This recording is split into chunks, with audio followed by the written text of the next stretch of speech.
Hello. Welcome to the Detroit Experience. I'm an android and I'll be your hostess. Before we begin, let's make some adjustments to optimize your experience. These language settings were detected on your console. Are they correct?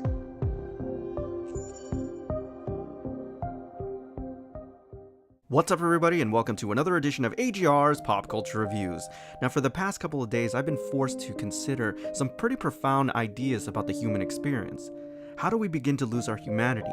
Well, personally, I've always found that dark expeditious road usually makes pit stops through apathy, indifference, and ultimately arrives at rationalized atrocities. But the journey that I went on this weekend went a lot deeper than I could have possibly imagined. At what point does synthetic life become sentient, and therefore blurs the line between manufactured and organically grown? Can having a soul be earned by personal, meaningful interactions, experiences, independent thought, and ultimately choice and self-awareness? Well, these are just a few of the fascinating and often thought-provoking questions that this title has endeavored to explore. Needless to say, playing this title this weekend was an odyssey of visceral and raw emotion, oftentimes forcing you to self-reflect and reset your moral compass. Having said all that, it gives me great pleasure to be able to review Detroit Become Human. For those of you who played the critically acclaimed Heavy Rain, you'll be very familiar with the dynamism of this game. Its interactions and indeed its interface is very similar. Essentially what this game is a long series of real and quick time events, but don't let that discourage you because the interface here is wonderful. Fortunately, some of the missteps of Heavy Rain have been incredibly refined, and here it's actually quite brilliant. Now, I'll be the first to admit that this genre of interactive media is not going to cater to the average or casual gamer. It will fit right at home with those who are looking for a more profound experience and operate on a higher level. There is no open world sandbox for you to endlessly explore. There are no guns obscuring your view in first person, there are no needlessly complicated menus or weapon wheels, no armor sets for you to craft or items to inventory manage. And yet, I'm so glad I had none of it. Frankly, my immersion was even greater because I didn't have any of those game mechanics bogging down the overall experience. Detroit Become Human relies almost exclusively on its brilliant writing and compelling narrative. Most importantly, this game really raises some intriguing questions about how we interact and interface with our social media in general. I mean, we can almost exclusively explore the world online. Sure, we can stream a concert in VR in the comfort of our own home, but is it more important to have an uncomfortable live experience? That is the proverbial question, visceral versus virtual. And the irony is not lost on this title, as it is very self-aware in asking that question to you as a player.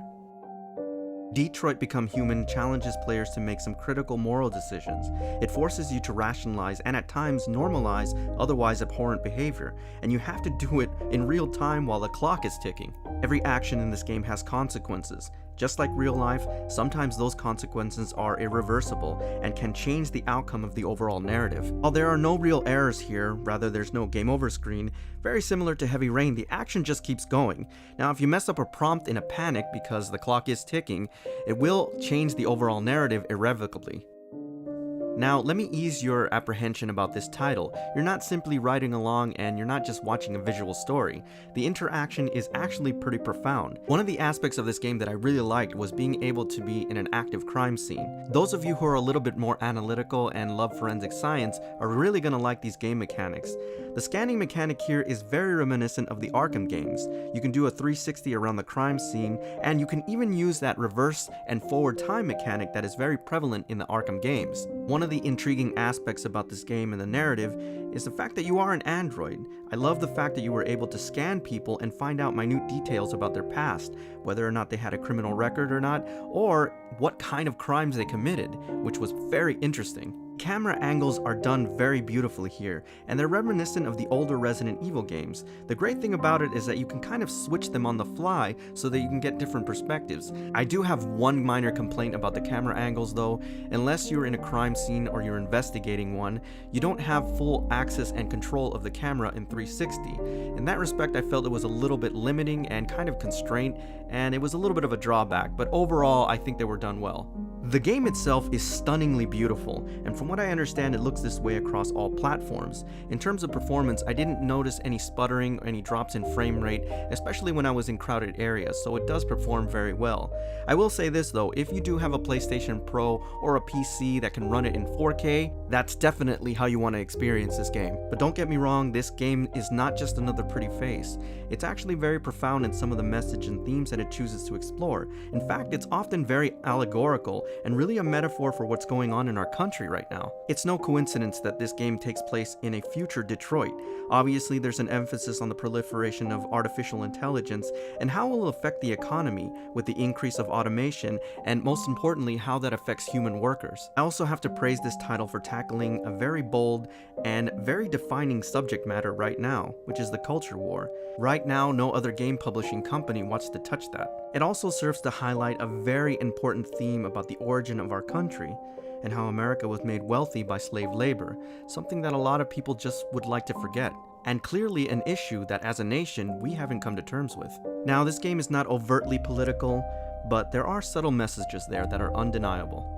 The motion captures and the acting in this game are absolutely superb, and while everyone is really good and I was impressed by everyone's voice acting, Lance Hendrickson and Clancy Brown are really the standouts here. I'm so glad that both of them lent their voices because they are really icons of the video game industry, and it made it a much more amazing experience overall.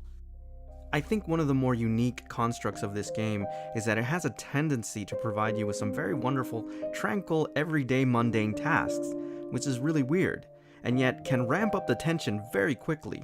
I mean, who knew that cleaning a house or washing dishes could be so profound and yet so terrifying at the same time? It is a little unnerving at times because you know that this is an android, that it is in fact a thing, and at the same time you have an affinity to it. You have a bond, which was absolutely incredible in the game. You worry about it, you worry if it's going to be hurt or left out in the cold, exposed to the elements. That kind of tension is incredible in this game, and one of the things that makes it so unique from a narrative standpoint. Now, one of the things that I do have to prepare you guys for is the fact that this game will make you incredibly uncomfortable at times, and it's supposed to do that. I think great narratives often challenge our preconceived notions and do disturb us sometimes, because it does bring up the themes of domestic violence, child abuse, child abandonment, but most importantly, the abuse that someone suffers silently every single day that we have no idea about. A recurring theme throughout this game, among several, is this idea or this notion of self-awareness and self-worth. And this thing plays on several psychological and deep disturbing emotions that humans have, whether it is drug abuse or alcoholism, and how you can often feel like a failure if you're not at a certain point in your life.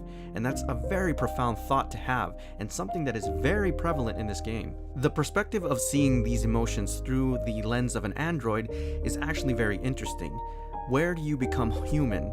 Do you adopt these darker, deep-seated insecurities of humanity, or do you set them aside? Can you even tell the difference? And of course, probably the most paradoxical question in general is that even if you set aside our more basic and kind of dark instincts, do we in fact lose our humanity because of it? Are they so intertwined with the human experience that you simply cannot set them aside?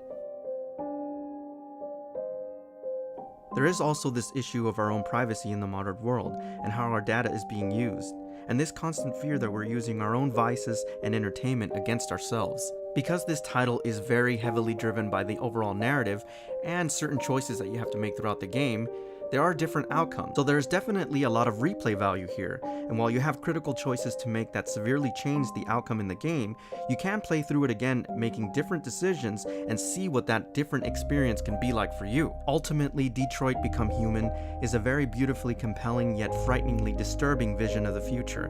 In many ways, it's the game that I was looking to play and experience that I didn't know I needed right now. And of course, the ultimate irony is that I had a very real human experience through, of all things, a narrative told almost exclusively by androids. Alright everybody, so that's my official review on Detroit Become Human. As always, I thank you for tuning in, and I'll see you on the next AGR's Pop Culture Reviews.